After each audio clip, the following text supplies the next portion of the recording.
Min Settembru 2017 għal Settembru 2027 il-Partit Laburista se jimplementa l-proġett LEAD.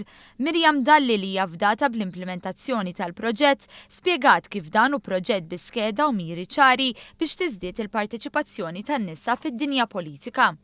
Hemm ħafna nisa u tfajliet hemm barra li huma kapaċissimi, li għandhom ħafna x'joffru u li kull ma jirrikjedu huwa support, appoġġ u jirrikjedu dik l-imbuttatura u l-għajnuna biex verament jikkontribwixxu għall-politika. U naħseb li dan il-moviment għandu l-obbligu u d-dover lil dawk in-nisa u lil dawk it-tfajliet ma jħallihomx ikomplu jintilfu u jgħinhom biex ikunu parti minn dan il-moviment. L-azzjoni rridu nieħduha issa.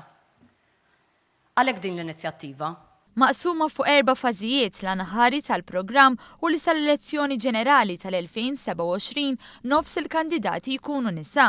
Iżda biex naslu għal din il-mira ambizzjuża, il-Partit Laburista qed jimmira li sal-elezzjoni tal-Parlament Ewropew u Kunsilli Lokali fl-2019 ikun hemm 40% u 35% tal-kandidati nisa rispettivament. Fl-elezzjoni ġenerali li jmiss il-Partit Laburista qed jimmira għal minimu ta' 35% kandidatura femminili. Fil-waqt li għall-elezzjonijiet ta' wara tal-Parlament Ewropew u tal-Kunsilli Lokali, il-Partit Laburista jixtieq jara 50% u 40% tal-kandidati jkunu nisa rispettivament biex eventwalment intlaħaq il-mira finali ta' nofs bin-nofs fl-2027. Biex dan isir il-Partit Laburista se jażel madwar 48 mara fuq medda ta' 4 snin u jimplementa l-programm LEAD li se juża 6 metodi prinċipali. Il-parteċipanti femminili se jingħataw servizz ta' mentoring se japplikaw dak mallem f'esperjenzi tanġibli, jitfasslilhom programm ta' żvilupp u jingħataw l-opportunitajiet fuq il-mezzi tax-xandir. Dan fil-waqt li titnieda kampanja nazzjonali u jkunu organizzati avvenimenti ta' networking. L-ewwel sejħa l-parteċipanti se tiftaħ f'Settembru u l-unika ħaġa mitluba hija li l-parteċipanti jikkommettu ruhom li joħorġu għall-elezzjoni mal-Partit Laburista.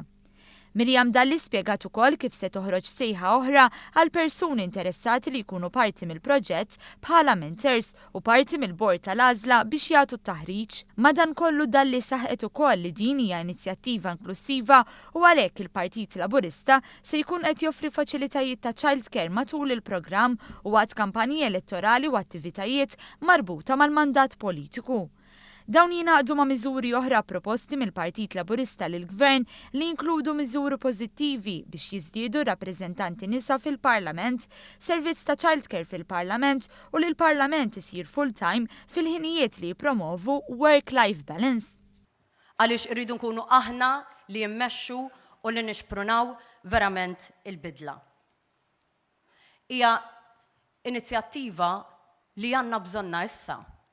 U l-unika moviment li jista' jagħmilha huwa dan il-moviment progressiv li qatt ma ddejjaq imur għall-bidla